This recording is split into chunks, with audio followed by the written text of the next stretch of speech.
സാമൂഹ്യ മാധ്യമങ്ങളിൽ സമൂഹത്തിലെ തിന്മയ്ക്കെതിരെ ശക്തിയുക്തം പോരാടുന്ന ധാരാളം നല്ല പോരാളികളെ ഈ കാലഘട്ടത്തിൽ ശ്രദ്ധിക്കുന്നുണ്ട്. വളരെ അഭിനന്ദനാർഹമായ ഒരു കാര്യമാണ്. ഒരു തിന്മ അത് ഏത് ജാതിയിലോ ഏത് മതത്തിലെപ്പെട്ട കാര്യമാണെങ്കിലും അത് തിന്മയെ തിന്മയായി മാത്രം കാണുക. സമൂഹത്തിലെ എല്ലാ പുഴുക്കുത്തുകൾക്കെതിരെ പോരാടുന്ന ധാരാളം പേര് ഉണർന്ന ഒരു പ്രതികരണം അറിയിക്കുകയാണ്. അതുപോലെ സമുദായത്തിന് വേണ്ടി സംസാരിക്കുന്നു. പ്രത്യേകിച്ച് ക്രിസ്തീയ സമുദായത്തിൽ ഒരുപാട് കാലങ്ങളായി ഒരു പ്രത്യേക നിസ്സംഗത, മരണകരമായ നിസ്സംഗതയിൽ ഒരുപാട് പേര് നിഷ്ക്രിയരായിരിക്കുകയായിരുന്നു. എന്നാൽ ഇന്ന് കാലഘട്ടത്തിന്റെ ആവശ്യം മനസ്സിലാക്കി ഉണർന്ന് ശക്തിയുക്തം പ്രതിരോധിക്കുന്നു, ശക്തിയുക്തം പ്രതികരിക്കുന്നു, ശക്തിയുക്തം തങ്ങളുടെ അഭിപ്രായങ്ങളെ പറയുന്നു. അത് വളരെ നല്ലൊരു ഒരു രീതിയാണ്, വളരെ നല്ല ഒരു ഇനിഷ്യേറ്റീവാണ്.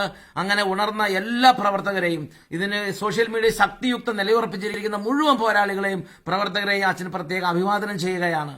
എന്നാൽ പ്രിയപ്പെട്ട സഹോദരങ്ങളെ, ഒരു കാര്യം എന്റെ ശ്രദ്ധയിൽപ്പെടുന്നത്, എന്തെങ്കിലും തിന്മ ഇങ്ങോട്ട് ആരെങ്കിലും പറഞ്ഞാൽ കുറെ ചീത്ത വിളിക്കുന്നു. കുറെ ചിലപ്പോൾ അവരുടെ ഒരു ആത്മീയ കപ്പാസിറ്റി അത്രയേ ഉള്ളൂ. ചിലപ്പോൾ ചീത്ത വിളിച്ചെന്നിരിക്കും, തെറി വിളിച്ചെന്നിരിക്കും, ആക്രോശിച്ചെന്നിരിക്കും. പക്ഷേ അതിൽ നാം അപ്സെറ്റ് ആകരുത്. കാരണം നമ്മൾ വലിയൊരു കാര്യത്തിന് വേണ്ടിയാണ് നിലകൊള്ളുന്നത്. നാം വളരെ വലിയൊരു കോസിന് വേണ്ടിയാണ് പോരാടുന്നത്. അപ്പോൾ തിരിച്ചങ്ങോട്ട് അസഭ്യം വിളിക്കുക, തിരിച്ചങ്ങോട്ട് ആക്രോശിക്കുക, തിരിച്ചങ്ങോട്ട് ഭീഷണിപ്പെടുത്തുക, തിരിച്ച് അസഭ്യം പുലമ്പുക, ഇതൊന്നും നമ്മുടെ ആത്മീയ ഉത്കർഷത്തിന് ഉതകുകയില്ല. നാം സാമൂഹ്യ തിന്മകൾക്കെതിരെ പോരാടുമ്പോൾ ആത്മീയതയിൽ ഊന്നി നിന്നുകൊണ്ടുള്ള ഒരു പോരാട്ടം മാത്രമേ ദീർഘകാലം നമുക്ക് മുമ്പോട്ട് കൊണ്ടുപോകാൻ പറ്റുകയുള്ളൂ. ഒരാവേശത്തിന് ഉണർന്നു, ഒരാവേശത്തിന് കുറെ ചീത്ത വിളിച്ചു, ഇത് പെട്ടെന്ന് തന്നെ അസ്തമിച്ചു പോകാൻ സാധ്യതയുണ്ട്. ദീർഘകാലം യുദ്ധം ചെയ്യാൻ നിങ്ങൾ ദീർഘകാലം പോരാടാൻ നിങ്ങൾ ആഗ്രഹിക്കുന്നുവോ? ദീർഘകാല സത്യത്തിനും നീതിക്കും സാമൂഹ്യ നന്മയ്ക്കും സമൂഹത്തിന്റെ ഉന്നതിക്കും വേണ്ടി പ്രവർത്തിക്കാൻ നിങ്ങൾ ആഗ്രഹിക്കുന്നുവോ? സമുദായത്തിന് വേണ്ടി നല്ല വിധത്തിൽ ഒരു ശുശ്രൂഷകനാണ് നീ ആഗ്രഹിക്കുന്നുവോ? അങ്ങനെയെങ്കിൽ ആത്മീയതയിൽ ഊന്നി നിന്നുകൊണ്ടുള്ള ഒരു പ്രവർത്തനമാണ് ദൈവം ആഗ്രഹിക്കുന്നത്. പ്രഭാഷകന്റെ പുസ്തകത്തിൽ 23-ാം അധ്യായത്തിലെ 13-ാമത്തെ തിരുലിഖിതം, അസഭ്യ ഭാഷണം ശീലിക്കരുത്, അത് പാപകരമാണ്.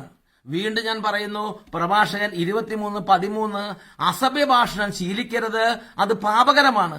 ചീത്ത വിളിക്കാതെ, അസഭ്യം പറയാതെ തന്നെ സോഷ്യൽ മീഡിയയിൽ വളരെ ശക്തമായി കുറിക്കൊള്ളുന്ന വിധം, തിന്മയുടെ നിർഗന്ധത തകർക്കുന്ന വിധം പ്രതികരിക്കുന്ന നൂറുകണക്കിന് ആയിരക്കണക്കിന് പേര് ഇന്ന് ഉണർന്ന് പ്രവർത്തിക്കുന്നുണ്ട്.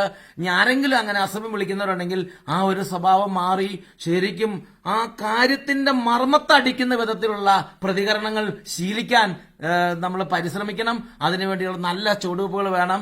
ആരോഗ്യകരമായ സമൂഹത്തെ വളർത്താൻ ആരോഗ്യകരമായ രീതികൾ നമ്മൾ അവലംബിക്കണം. ദൈവം നിങ്ങളെ അനുഗ്രഹിക്കട്ടെ.